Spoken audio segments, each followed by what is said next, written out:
High, সবাই কেমন আছো? অনেক দিন পর একটা ভিডিও নিয়ে তোমাদের কাছে আবার চলে আসলাম। ছোট্ট একটা মিনি ব্লগ।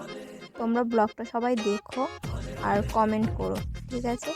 শীতকালের সন্ধ্যা বলে কথা, কিছু যদি খাবার না বানানো হয় তাহলে কি ভালো লাগে? শীতকালের দিন মানে একটু তেলে ভাজা, একটু গরম গরম জিনিস, বিভিন্ন ধরনের সবজি দিয়ে বিভিন্ন ধরনের খাবার বানানো, এগুলোতেই তো মজা। ঘরে থাকা উপকরণগুলি দিয়ে ভেজিটেবল চপ বানিয়ে নিলাম। তো চলো তোমরাও দেখো আমি এগুলো কিভাবে বানাই।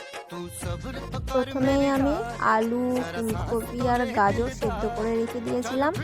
তো সেই সেদ্ধ করা আলুর মধ্যে আমি কিছু সবজি কেটে রেখেছিলাম, সেগুলো মিশিয়ে নিচ্ছি।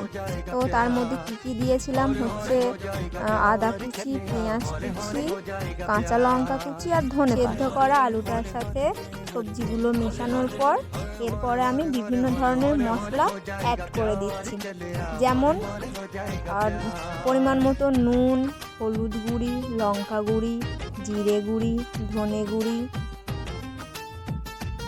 গরম মশলা, সবজি মশলা, চাট মশলা ও তেল।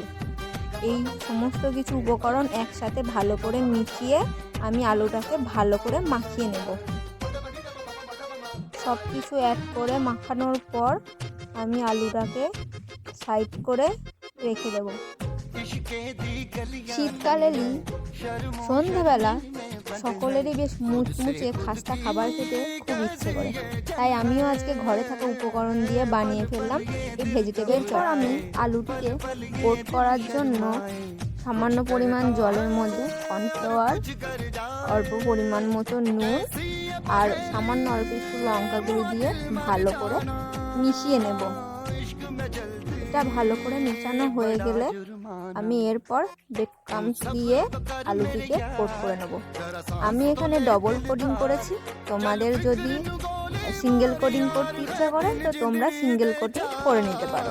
আমি যেহেতু আলুটিকে ডবল কোটিং করব, সেহেতু আমি প্রথমে এটি ব্রেড ক্রাম্বসের মধ্যে ভালোভাবে মিশিয়ে নিয়ে দেন এটি কর্নফ্লাওয়ারের মধ্যে ডুবিয়ে দেন আবার ব্রেড ক্রাম্বসের সাথে ভালোভাবে কোটিং করে নিয়ে এটাকে তুলে রাখবো। এইভাবেই আমি বাকি সমস্ত ভেজিটেবল চপগুলো বানিয়ে নেব। পর কড়াইয়ের মধ্যে তেল দিয়ে অল্প আঁচে ভেজিটেবল চপগুলিকে ভালো করে এদিক ওদিক উল্টে পাল্টে ভেজে নিলাম। ভাজা হয়ে যাওয়ার পর এগুলিকে কত সুন্দর দেখতে লাগছে দেখো, আর এটা কিন্তু খুব মুচমুচেও হয়েছে, এটা কিন্তু দেখেই বোঝা যাচ্ছে। তো তোমরাও যদি এরকম ঘরোয়া পদ্ধতিতে বানাতে চাও তো এভাবেই বানিয়ে নিতে পারো। আজকের মতো টাটা।